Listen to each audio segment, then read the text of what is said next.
Under studio lights, a governor's victory speech collapses mid-sentence as a single statistic cuts through the room. What follows isn't a debate, but a cross-examination, receipts on homelessness, exodus, schools, crime, and a rail dream gone nowhere. Charisma meets numbers, silence answers, and ambition quietly bleeds out while millions watch, wondering who really ran California, when the cameras stop rolling forever. The lights in the Fox News studio came up with the faint electrical hum that always precedes something rehearsed, controlled, and meant to look spontaneous. 200 people sat shoulder to shoulder in the specially constructed hall, the kind of audience selected carefully enough to feel balanced, but reactive enough to matter. Cameras glided into position. Red tally lights blinked on. Somewhere off stage, a producer raised a hand, then dropped it. Gavin Newsom stepped into frame already smiling, the practiced, easy smile of a man who had done this 1,000 times and never lost his footing. Navy suit, tailored close. Hair perfect under studio lighting, posture relaxed but upright. He looked like what American politics had taught viewers to recognize as inevitable. Across from him sat Ben Shapiro, sleeves rolled, no tie, a neat stack of folders arranged with almost surgical care in front of him. He did not smile. He was looking down, reviewing a page, pen tapping once against the paper, as if timing something only he could hear. Brett Bayer's voice cut cleanly through the room, measured, familiar, authoritative. Welcome. 90 minutes. Structured debate. Opening statements first. Governor Newsom, 2 minutes. Newsom leaned slightly toward the camera, hands open, palms visible. The gesture was almost unconscious. This was his terrain. He thanked the network, thanked the viewers, thanked the opportunity. California, he said, was the 5th largest economy in the world. California led the nation in innovation, in climate action, in job creation. California was proof that progressive values and economic success could coexist. His cadence was calm, confident, almost soothing, the kind of rhythm designed to let viewers exhale and nod along without noticing. Shapiro lifted his head. Governor, California has the highest poverty rate in America when adjusted for cost of living. 23.5%. The room did not gasp. It did something quieter and more dangerous. It stopped moving. Bayer turned instinctively, surprised, as if a cue had been missed. Newsom froze mid-sentence, the word innovation dying somewhere behind his teeth. His smile flickered, just enough to register. Shapiro wasn't looking at Bayer. He wasn't looking at the camera. His eyes were fixed on Newsom, steady, unblinking. That means nearly 1 in 4 Californians lives in poverty, Shapiro continued, voice level, unhurried. Despite having the 5th largest economy in the world, how is that a success story? There was a beat, a full beat, the kind of pause that feels longer on camera than in real time. Newsom inhaled, adjusted his posture, and glanced briefly at Bayer, the reflex of a politician expecting moderation. Bayer looked back at him, hands folded, neutral. This was a debate. The question was on the table. Well, Ben, Newsom began, smile returning with effort, I know you left California. I left because I couldn't afford to buy a house, Shapiro cut in, not raising his voice, not leaning forward. On a 6-figure income, while you live in a multi-million-dollar mansion paid for by taxpayers. Let's talk about why a successful media figure couldn't afford California, but its governor can. A low murmur rippled through the audience, not applause, not outrage, just the sound of people recalibrating. This was not how debates usually started. There was no warming up, no circling. Shapiro had cut straight to the nerve. Beyer tried to regain the rhythm. "Gentlemen, we'll have time for—" "I'm yielding my opening statement," Shapiro said without looking away. "I just want the governor to answer one question. 23.5% poverty. Highest in the nation. You've been governor 6 years. Lieutenant governor before that. Mayor of San Francisco before that. Nearly 2 decades in power. The poverty rate is worse." Wait, Newsom's jaw tightened almost imperceptibly. He nodded once, as if acknowledging the seriousness of the question, buying time. "California has a high cost of living," he said. "That's because people want to live here. Demand drives prices. It's a sign of success."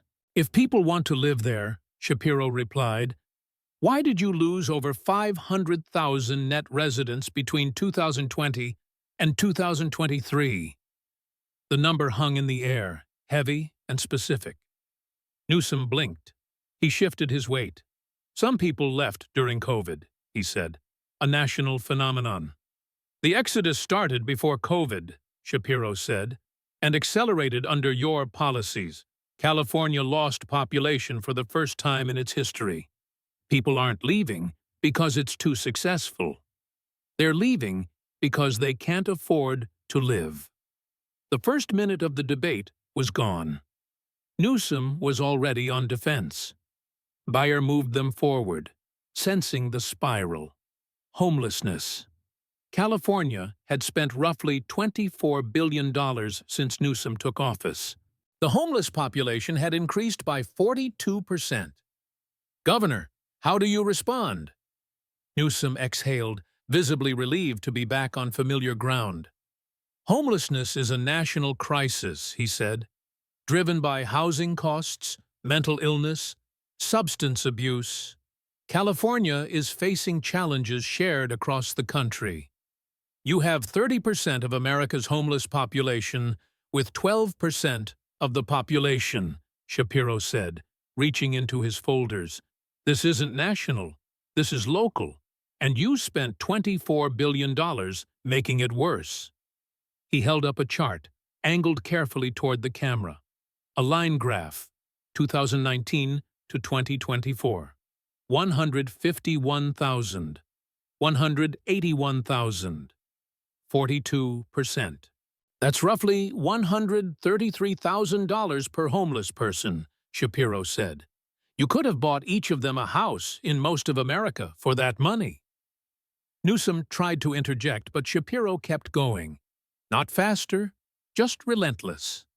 Los Angeles paid $800,000 to a consultant to study homelessness. San Francisco spent $60,000 per tent on so-called safe sleeping sites. $60,000 for a tent. A silence fell, deeper this time. Newsom's face flushed slightly under the lights. You built supportive housing at an average cost of $750,000 per unit, Shapiro said. The national average is $150,000, 5 times the cost. That's not compassion. That's a system designed to enrich consultants and contractors while people die on the streets. Newsom spoke about services, about wraparound care, about complexity. Shapiro nodded once, almost sympathetically. Then itemize it, he said. Show the breakdown. Where does the money go? There was no answer, only a general statement about challenges, about oversight, about ongoing reforms. Shapiro laid photographs on the desk, one by one. Venice Beach, the Tenderloin, Oakland, tents lining sidewalks beneath luxury apartments. This is what $24 billion bought, he said quietly. Is this success? Beyer called for a break. The screen faded to commercial. Off camera, Newsom leaned toward his staff, hands moving quickly now, frustration breaking through composure. He's not letting you talk, his chief of staff whispered. Pivot to values. Compassion versus cruelty. When the cameras came back, Shapiro was already standing, holding a printed sheet. U-Haul prices, he said. Los Angeles to Austin, $2,500. Austin to Los Angeles, $500. Same truck, same distance. He let the numbers sit. U-Haul prices are set by demand, he continued. There's massive demand to leave California, almost none to move there. Newsom said people move for many reasons. 500,000 net loss, Shapiro replied. Teachers, nurses, firefighters, the middle class, the people your state runs on. They're leaving. He moved seamlessly to housing prices. $800,000 median home price. Gas at $5.50 a gallon. State income tax over 13%. He didn't shout. He didn't sneer. He simply stacked the facts until they formed a wall. Education came next. California ranked near the bottom in outcomes, despite the highest spending per student. Newsom spoke about investment. Shapiro spoke about results. And your kids attend private school, Shapiro said softly, $30,000 a year, while you oppose school choice for poor families. That landed differently. It wasn't policy. It was personal. Newsom's mouth opened, then closed. It's a family decision, he said. Exactly, Shapiro replied, and it should be a family decision for everyone. Hands rose in the audience when Shapiro asked who had left California. All stayed raised when he asked who was better off now. The first segment ended there, not with a bang, but with an uncomfortable truth settling over the room. Newsom had walked on stage expecting to sell a vision. He found himself cross-examined on outcomes. As the lights dimmed again, the cameras caught one last moment. Newsom staring straight ahead, jaw set, smile gone. Shapiro closing his folder, methodical, patient. The room knew something had shifted. This was no longer a debate about ideas. It was an accounting. And the ledger had just been opened.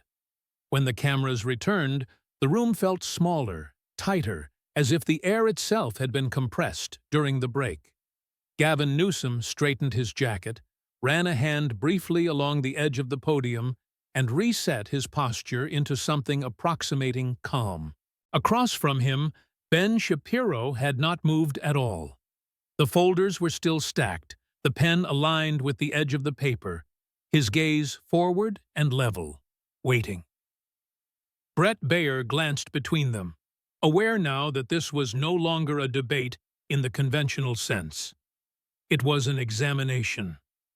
Let's continue, Baer said, choosing his words carefully. Population and affordability. Newsom seized the opening. California, he said, remained a magnet for innovation. People moved in and out for many reasons: jobs, family, lifestyle. Migration was fluid. A dynamic economy naturally involved churn. Shapiro nodded once, the gesture faintly respectful, then lifted a single page. I agree that people move for many reasons, he said. So let's look at what the market itself is telling us, without ideology, without rhetoric. He held the page up, not theatrically, just high enough for the cameras to catch the bolded figures. These are one-way U-Haul rental prices, he continued. Los Angeles to Austin, Texas, $2,500. Austin to Los Angeles, $500. He lowered the page and looked at Newsom. Same truck, same distance. There was no immediate reaction, just a quiet recalibration in the audience. This wasn't an opinion. It was a receipt. U-Haul prices, Shapiro went on, are set by supply and demand. They don't care about politics. They don't care about narratives. They respond to where people are going, And right now, Governor, 5 times more people want to leave California than move there. Newsom leaned forward slightly, clasping his hands. That's a simplistic reading of one data point, he said. People relocate for opportunity. We still attract talent from around the world. Net loss, Shapiro replied. 500,000 people. Net.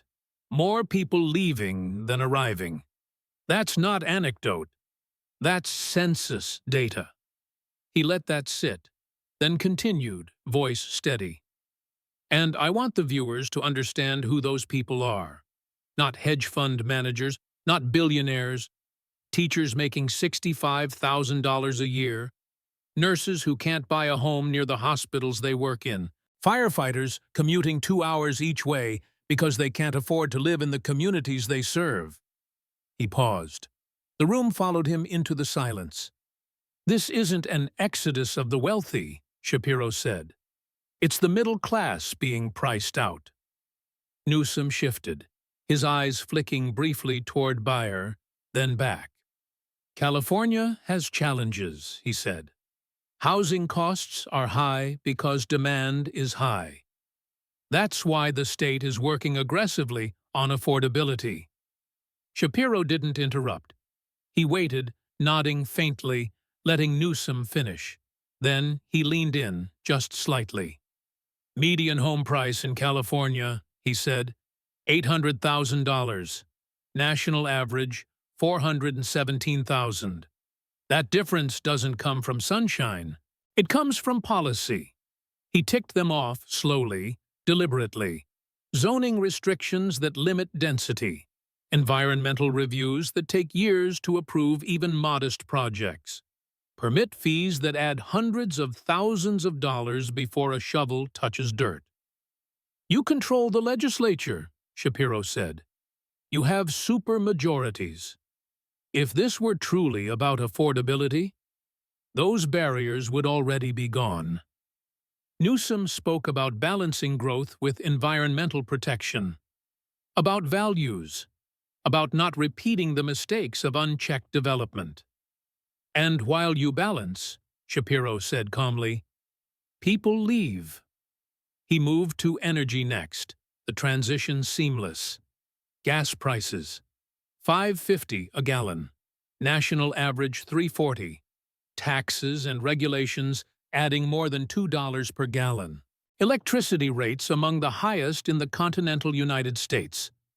Every one of those costs hits working families first, Shapiro said.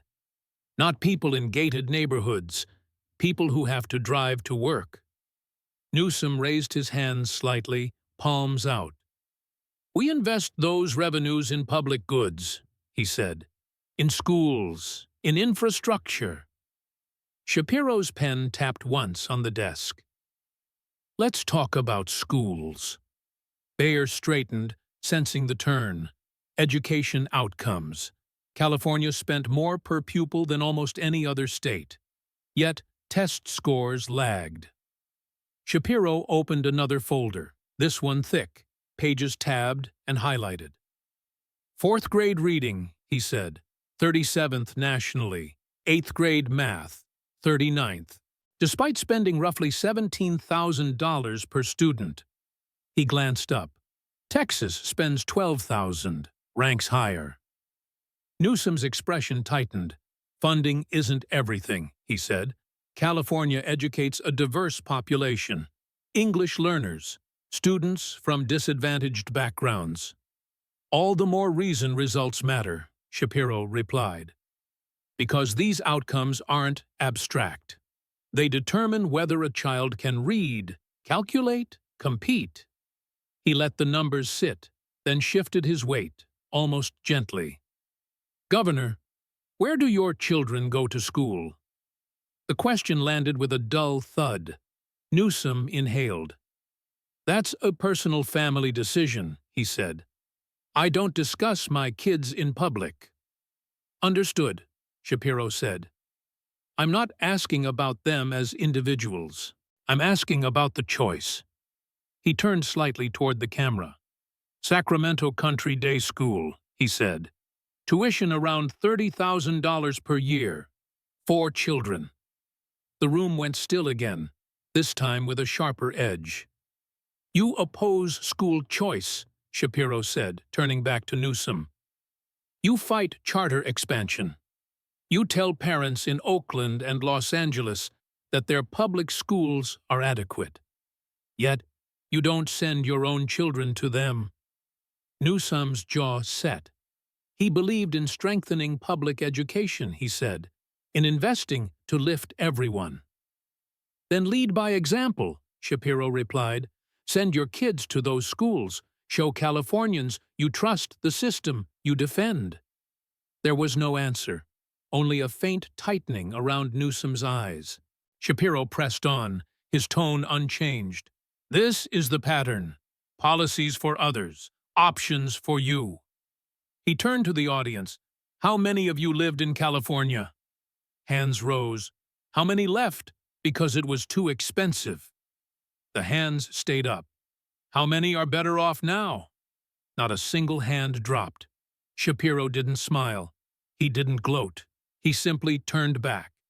There's your focus group, he said. Not consultants, not talking points. People. Newsom tried to reframe. California still led in innovation, he said. Silicon Valley, tech, creative industries. Shapiro was already opening the next folder. Let's talk about companies, he said. Tesla, Oracle, Hewlett-Packard, Charles Schwab. Headquarters moved, jobs moved, tax base moved. He read excerpts, each clipped, precise. Statements about cost of living, regulatory environment, talent recruitment. These CEOs aren't ideologues, Shapiro said. They're responding to incentives, and your state has made itself hostile. Newsom insisted California still had more Fortune 500 companies than any other state. You did, Shapiro replied. Now you're losing them. The exchange had taken on a rhythm now, almost mechanical. Statement, question, receipt, silence. The audience followed it instinctively, the way juries do when the narrative begins to cohere. Bayer tried to redirect, sensing the accumulation. Crime and public safety. Proposition 47. Newsom explained that voters had passed it, that overall crime statistics were complex. Shapiro nodded. So, let's show what complexity looks like. The screens lit up with footage. People walking into stores, filling bags, walking out. Security guards standing aside. This is San Francisco, Shapiro said. Los Angeles. Oakland. He didn't raise his voice. He didn't editorialize. He let the images speak. Under $950, he said. Misdemeanor. Rarely prosecuted. So stores stop reporting. And then they close. He cited Walgreens, CVS, Target, Union Square half empty. Who gets hurt? Shapiro asked. Not the wealthy. Poor neighborhoods, food deserts, communities without access to basics. Newsom spoke about reform, about adjustments, about nuance. Shapiro waited, then asked quietly, if this were working, would people be leaving? The question hung there, unanswered. As the segment wound down, the cameras caught another small detail.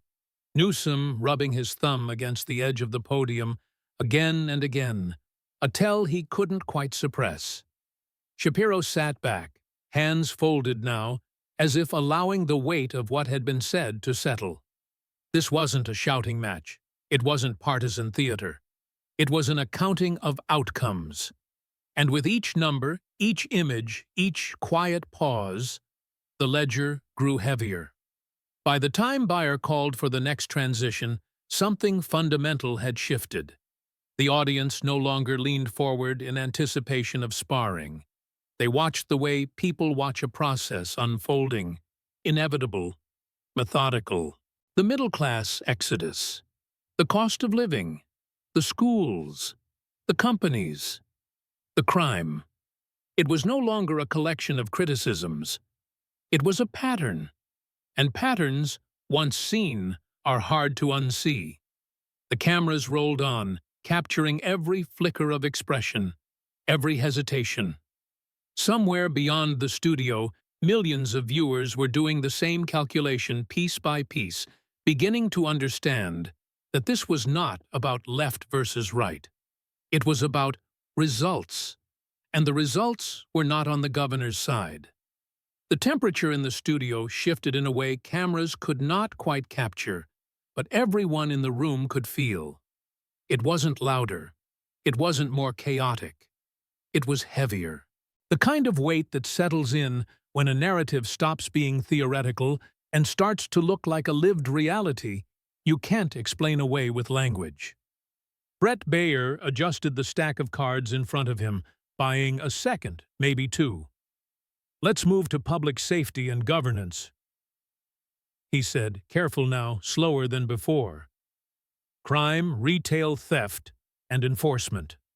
Gavin Newsom straightened, as if grateful for the reset. Proposition 47, he said, had been passed by voters. The intent was to reduce incarceration for non-violent offenses, to focus resources on serious crime. Overall crime trends were complicated. Statistics needed context. Ben Shapiro nodded, almost approvingly. "Intent matters," he said. "Outcomes matter more." He turned slightly toward the control booth and raised a finger. "If we can roll the footage." The screens behind them came alive, grainy security video. A pharmacy. A man walks in calmly, fills a trash bag with toothpaste and shampoo, walks out. No one stops him. Another clip. A group enters a big box store, carts rolling, shelves stripped in seconds. Another. A woman loading cosmetics into a backpack while a security guard watches, arms folded. No commentary, no music, just timestamps and fluorescent lighting. "This isn't an outlier," Shapiro said quietly as the clips ended. "This is a business model." He turned back to Newsom. "Under $950, theft is a misdemeanor. In practice, it's rarely prosecuted. So stores stop reporting, and when stores stop reporting, crime disappears on paper." Newsom tried to respond, but Shapiro kept going, not faster, just unbroken. Walgreens closed 17 stores in San Francisco. CVS closed 12. Target locked up basic items, deodorant behind plexiglass, in one of the wealthiest cities in the country. "Union Square," Shapiro said. "Once the shopping destination of the West Coast. Now half empty." He let that land, then asked, "Who does this hurt?" He didn't wait for the answer. Poor neighborhoods, elderly residents, people without cars who rely on local stores. When retailers leave, food deserts form. That's not progressive justice. That's abandonment. Newsom spoke about reform efforts, about adjusting thresholds, about collaboration with district attorneys. "San Francisco recalled its own progressive DA," Shapiro replied. "A liberal city voting him out because the policies failed. That's not partisan. That's empirical." The audience shifted again, some crossing arms, some leaning back, absorbing rather than reacting. This wasn't spectacle anymore. It was accumulation. Baer glanced at the clock. "Mr. Shapiro, you've also raised concerns about the governor's personal conduct during the pandemic." Newsom's shoulders tightened almost imperceptibly. He knew where this went. Everyone did. "Governor," Shapiro said, voice still even, "November 6th, 2020. Do you remember where you were?" Newsom hesitated. "I don't recall the specific." "French Laundry," Shapiro said. "Napa Valley. A birthday dinner. 12 people. Indoors. No masks. He reached into the folder and pulled out a laminated copy, held it steady for the camera. An itemized receipt.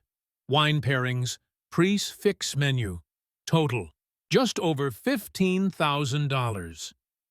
That same week, Shapiro continued, you told Californians they couldn't have Thanksgiving with their families. Restaurants were ordered closed. Small businesses were dying. And you were at a $300 per person dinner. Newsom nodded, the apology ready. He'd made a mistake, he said. He'd taken responsibility. Shapiro nodded too. Apologies matter, he said. But patterns matter more. He read the names at the table. Lobbyists, healthcare executives, people with active business before the state. 2 months later, Shapiro said, the California Medical Association received a $150 million state contract. Newsom bristled. That's implying corruption. I'm implying proximity, Shapiro replied. I'm implying access. And I'm asking viewers to draw their own conclusions. He set the receipt down gently, almost reverently, like an exhibit in a trial. Then he opened another folder. Your family's businesses, he said. Plumpjack wineries. During the lockdowns, wineries were deemed essential. They stayed open while countless small businesses closed. Plumpjack received nearly $3 million in federal PPP loans. You're worth tens of millions of dollars, Shapiro said. Your businesses were allowed to operate, and you still took emergency aid intended for businesses on the brink of collapse. Newsom protested. The loans went to employees. They followed the law. Legality isn't the only standard, Shapiro replied. Ethics matter. Especially when you're the one writing the rules. The phrase hung in the air. Rules for thee. Shapiro didn't raise his voice. He didn't smirk. He simply kept laying documents on the table, one after another. Flight logs.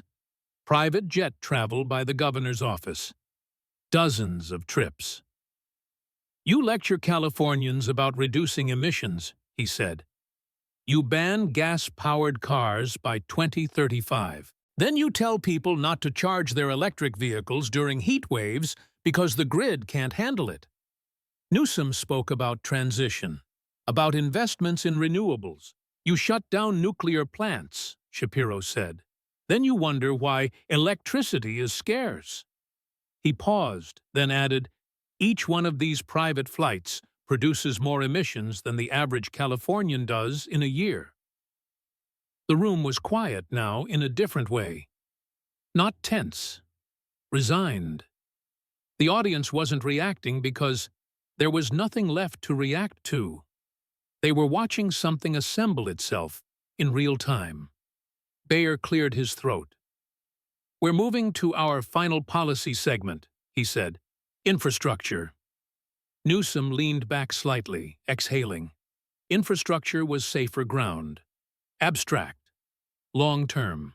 Shapiro opened the thickest binder yet. High-speed rail, he said. California voters approved it in 2008.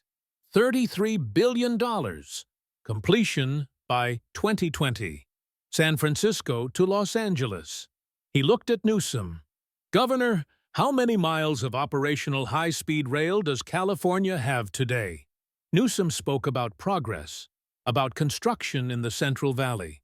How many miles? Shapiro repeated softly. Silence. 0, Shapiro said. 15 years. Over $20 billion spent. 0 miles people can ride. He flipped through photos. Concrete pillars in empty fields. Bridges to nowhere. Abandoned work sites. The current projected cost, Shapiro said, $128 billion. He didn't need to explain the math. The audience did it themselves. For comparison, he added, China built 25,000 miles of high-speed rail in the same period. Newsom spoke about complexity, environmental review, land acquisition. Shapiro nodded. Exactly. Bureaucracy, unions, consultants, a system designed to delay and inflate. He closed the binder slowly. This project, he said, is a symbol. Overpromise, overspend, underdeliver. Bayer announced the closing statements. Newsom went first, returning to values, to vision, to diversity and inclusion, and the future. He spoke well. He always did. It was a practiced cadence, familiar and comforting. When Shapiro stood, he didn't raise his voice. He didn't pace. This wasn't about me, he said. It wasn't about ideology. It was about outcomes. He recapped briefly, almost clinically. Poverty, homelessness, exodus, schools, crime, hypocrisy, infrastructure. Governor Newsom talks about vision, Shapiro said. But vision without results is fantasy. He leaned forward slightly. And fantasy doesn't pay rent. It doesn't keep stores open. It doesn't educate children. When the debate ended, the applause was uneven, but loud enough to be unmistakable. Newsom smiled as he shook Shapiro's hand, but it didn't reach his eyes. Backstage, aides waited with forced optimism. In the hallway, phones were already lighting up, clips uploading, hashtags forming. Before Newsom reached the green room, the first clip hit 5 million views. The poverty question, the receipt, the silence. By the time the studio emptied, the narrative had escaped its creators. This hadn't been a fight. It had been a demonstration. And the audience, both in the room and far beyond it, understood that what they had just witnessed wasn't a loss on points. It was an indictment. And there was still one more chapter to come. The applause faded the way echoes do in a courtroom after a verdict, slowly at first, then all at once. Studio lights dimmed. Red tally lamps blinked off. The illusion of television dissolved, leaving behind the quieter, more consequential reality of what had just happened. Gavin Newsom shook hands, smiled for the cameras that were still rolling, and walked off stage with the controlled gait of someone determined not to show damage. But the damage was already visible in the small things. The way his shoulders sat lower than when he entered. The way his staff avoided eye contact for a fraction of a second too long. The way no one spoke as they reached the corridor behind the set. Ben Shapiro lingered for a moment, closing his folders one by one, methodical to the end.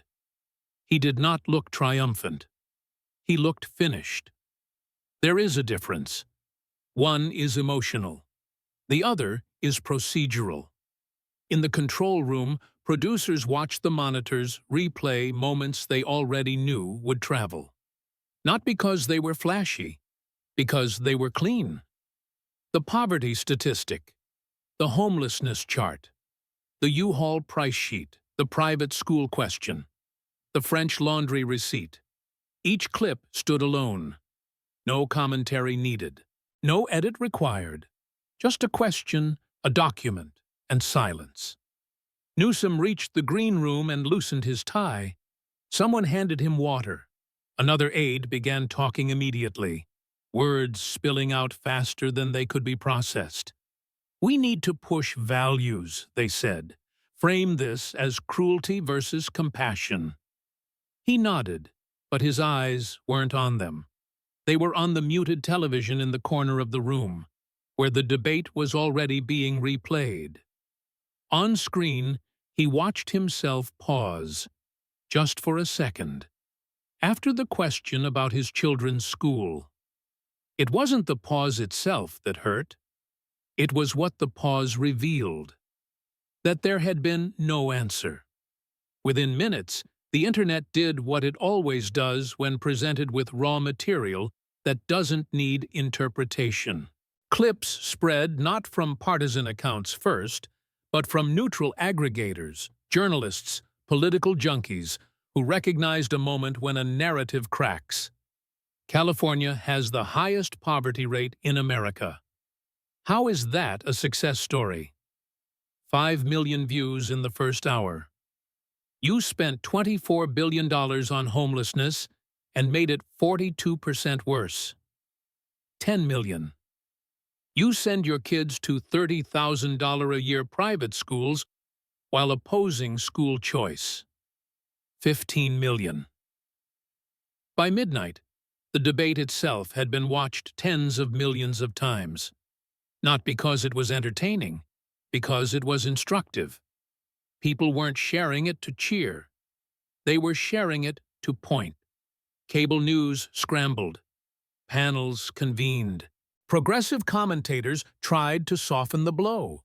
Conservative commentators sharpened it. But beneath the spin, there was an unusual consensus forming.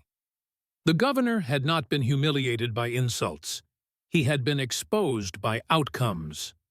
On one network, a commentator who openly supported Newsom leaned back in his chair and sighed. "I agree with his values," he said. But he couldn't defend the numbers.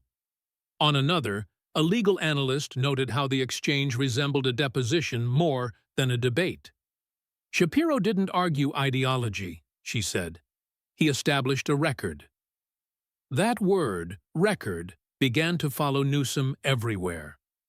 The next morning, his press conference was scheduled early, an attempt at damage control before the narrative calcified. He spoke about context, about nuance, about national challenges. He pivoted to rights, to climate, to extremism on the other side. The questions did not follow.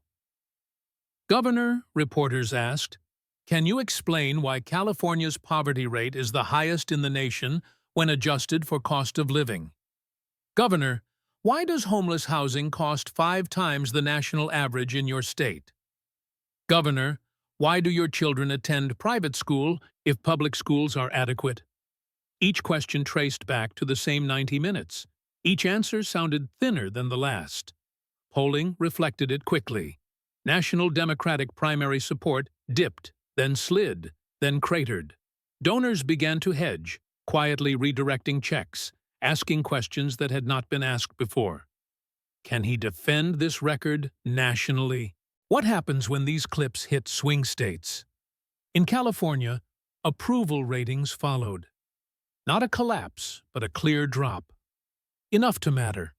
Enough to embolden critics who had been waiting for a moment like this. Opposition groups circulated petitions. They wouldn't gather enough signatures for a recall, but that wasn't the point. The point was signal. Vulnerability. 3 months after the debate, a familiar pattern began to repeat itself in press releases from corporate headquarters. We are relocating to better serve our employees. We are seeking a more affordable environment. We are prioritizing operational efficiency. Each statement echoed the same logic that had been laid out on stage. Each one reinforced it. Newsom's team tried to pivot again, this time more quietly. Focus on state issues. Limit national exposure. Avoid unscripted confrontations. The debate had shown what happened when Polish met preparation and lost. A year later, when the announcement came that he would not pursue a presidential run, the language was careful. Family considerations, commitment to finishing the work in California. But no one in political media misunderstood what it meant. The night at Fox News had not merely damaged a campaign, it had closed a door. In classrooms and seminars, clips from the debate began to appear as teaching tools, not because of who won, but because of how. A professor of political communication paused the video at the moment the poverty statistic landed. "This," she told her students, "is what happens when a narrative collides with a metric." Another class focused on the French laundry exchange. "Notice, the instructor said, how no accusation is made, only proximity is established. The audience does the rest. 5 years later, when Newsom's term ended, there was no next office, no Senate run, no comeback tour. He gave speeches. He returned to private ventures. He spoke occasionally about leadership and lessons learned, always abstract, never specific. The debate remained the reference point. The night charm failed. The night vision met accounting. Shapiro addressed it on his show the morning after, without theatrics. He didn't gloat. He didn't celebrate. He framed it clinically. This wasn't about me, he said. It was about forcing a record into the open. Facts don't destroy people. They reveal them. That clip, too, went viral. Years passed. California continued to wrestle with the same problems, some improving, some worsening, all complicated. Governors came and went. Policies shifted. Narratives evolved. But that night remained fixed in memory, not as spectacle, but as a lesson. That rhetoric cannot outpace outcomes forever. That values require evidence to survive scrutiny, and that when a public official is asked a simple question, why are the results getting worse? Silence can be louder than any speech. For 90 minutes, a governor had been asked to defend a record built over decades. For 90 minutes, he had spoken about the future while being held to the present. The audience had not been instructed what to think. They had been shown how to decide. And that, more than any applause or polling shift, was the real verdict. The cameras went dark. The record remained. And the question that opened the night, how is this a success story, was never answered.